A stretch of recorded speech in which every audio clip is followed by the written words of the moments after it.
안녕하세요. 유튜브 세계를 깨끗한 청정구역으로 만들기 위해 노력하는 청소부입니다. 휴머니티와 리얼리티만 판을 치는 세상으로 만들고 싶습니다. 이 참 모르면은 말을 말아야지. 예, 모르면 말을 말아야지. 그걸 또 해석의 자유니까 이건 그렇다 칩시다. 예, 해석의 자유니까. 그런데 이제 정정해야 될 것들이 있어요. 그게 뭐냐면 구제욱 씨가 구제욱 씨 11명 변호사로 선임했던 11명이 이렇게 안 한다. 그것을 썼다고 하는데 사실은 그게 아니에요. 썼죠. 쓰긴 썼죠. 근데 그 변호사 수임료 계약금을 줘야 되는데 계약금을 못 줬대요. 계약금을 못 줘서 그 변호사들이 나는 이 변호를 맡지 않겠다 라고 하는 걸 쓴 거죠. 예. 근데 그걸 갖다가 얼토당토 안 해서 맡으면은 자기 명예가 훼손될까봐 아니면은 구제금 100% 유죄니까 이런 식으로 방송을 하는 사람들은 뭡니까 도대체? 예, 제대로 알고 얘기를 해야지. 제대로 알고. 근데 여기에서 이제 김소변 변호사는 수임을 했죠. 예. 근데 목적이 과연 구제역을 변호하기 위해서일까? 아니면 이용하기 위해서일까? 저는 두 번째, 이용하기 위해서일 가능성이 높다. 이용하기 위해서. 근데 이게 걱정이 되네요. 그래서 제가 이걸 이제 어떻게 판단을 해야 되는지 곰곰이 좀 생각을 해봤어요. 국민참여재판을 신청했다. 국민참여재판을. 근데 이걸 누가 신청했을까? 저는 김선 변호사가 신청했을 거라고 생각합니다. 구제혁 씨가 신청했을 것 같지가 않아요. 왜냐면 일반인들이 생각을 했을 때 구제혁 씨는 괘씸하죠. 괘씸해요. 그래서 국민참여재판을 실제로 실행을 할 경우에 구제혁 씨한테 득이 되지는 않을 것 같아요. 훨씬 더 손해가 되고 형량이 더 높아질 가능성이 있는데 구제혁 씨가 바보가 아닌 이상 그걸 국민참여재판을 하자고 신청하지는 않았을 것 같습니다. 제가 볼 때는 김소연 변호사가 국민참여재판을 신청해가지고 일을 더 극대화시키고 부풀리고 해가지고 뭔가를 터트릴. 그러니까 며칠 전 방송에서 그랬잖아요. 뭔가 누군가 깔아놓은 판에 우리가 갔다가 담겨진 것 같다. 누가 이게 어떤 무대에 꼭두각시로 출연하고 있는 거 아닌가라고 하는 그런 의구심이 든다. 그런 걸 이제 김세희가 얘기를 했잖아요. 저는 미리 그렇게 얘기를 했어요. 누군가가 조종하고 있다. 깔아놓은 판에서 너희들은 지금 놀아나고 있는 거다. 라고 제가 훨씬 전에 얘기를 했죠. 한 달 된 것 같아요. 예. 어쨌든 여기에서 꼭두각시 노름을 하고 있는데, 자, 그런데 이제 저 애프터스쿨 되게 좋아하거든요. 여자를 좋아한다는 게 아니라 애프터스쿨이라고 하는 단어 자체를 좋아해요. 애프터스쿨. 예. 학교 다음이잖아요. 예. 학교 다음에 뭔가를 배우거나 아니면은 내가 뭔가 전공을 해서 그것을 실현하려고 하다가 실패를 했어. 그러면 애프터스쿨에 다시 가. 애프터스쿨에 가가지고 거기서 뭔가를 또 배워서 또 다른 어떤 걸 도전을 해. 이런 의미잖아요. 그래서 애프터스쿨을 되게 좋아합니다. 여자를 좋아하는 건 전혀 아니고. 예. 그런데 애프터스쿨 나나 씨가 구제혁 씨를 고소를 했단 말이에요.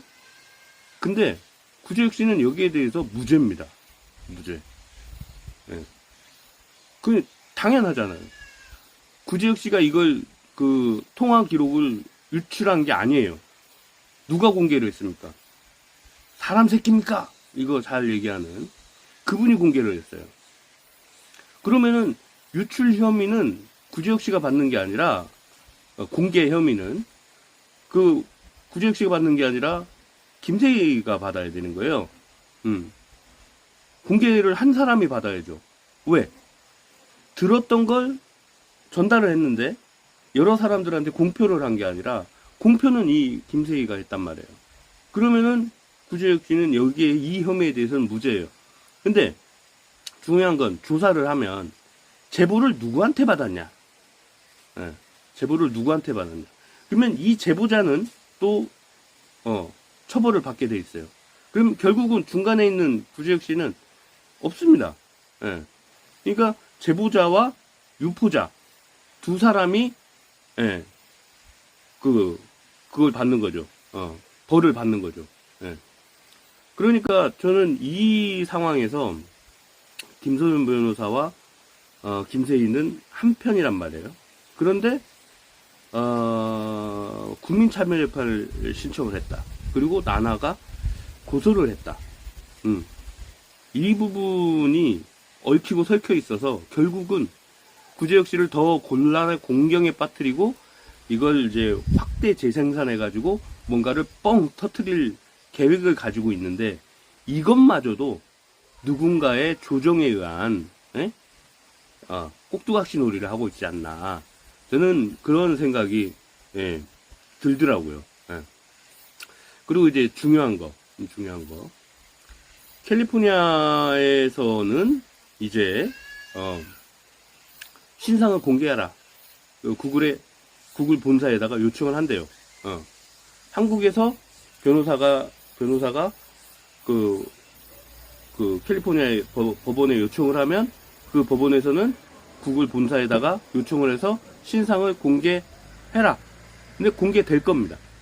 근데 이제 뭐 다른 분들은 구글에서는 그렇게 쉽게 공개해주지 않을 거다 얘기하는 사람들도 있는데 탈덕수용소가 공개됐죠. 탈덕이 공개됐습니다.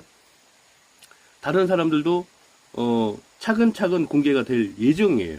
그런데 이게 뭐냐? 공익성을 갖추지 않고 그러니까는 어떤 경제인이라든지 어떤 정치인이라든지 비리에 연관돼 있는 사람이라든지 이런 사람들을 취재를 해가지고 까는 건 공익성이 어느 정도 들어가 있기 때문에 그 사람을 까는, 그 경제인을 까는, 또 어떤 회사를 까는 그런 것은 사이버레카라고 취급을 하지 않을 겁니다. 법원에서도. 네.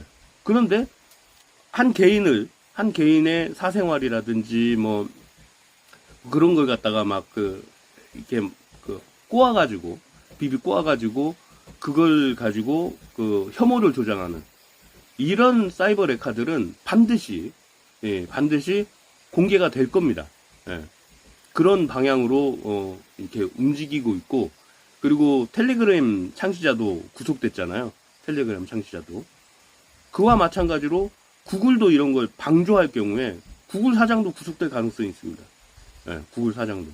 그러니까 텔레그램 사장이 구속된 건 개인에 대한 어떤 딥페이크, 그리고 개인에 대한 어떤 신상 노출, 그리고 개인에 대한 혐오를 조장하는 거.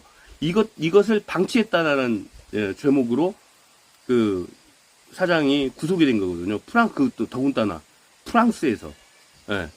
그러면은 구글도 마찬가지로 어떤 개인에 대해서 이렇게 연예인이나 일반인에 대한 정치인이나 경제인 이런 거 말고, 그러니까 연예인이나 일반인에 대해서 이렇게 거짓 선동으로 사람을 괴롭히고 혐오를 조장하고 뭐 이런 사람들은 이제 악플러까지 다 이 사람들은 틀림없이 공개가 돼서 처형 대상이 될 것이다.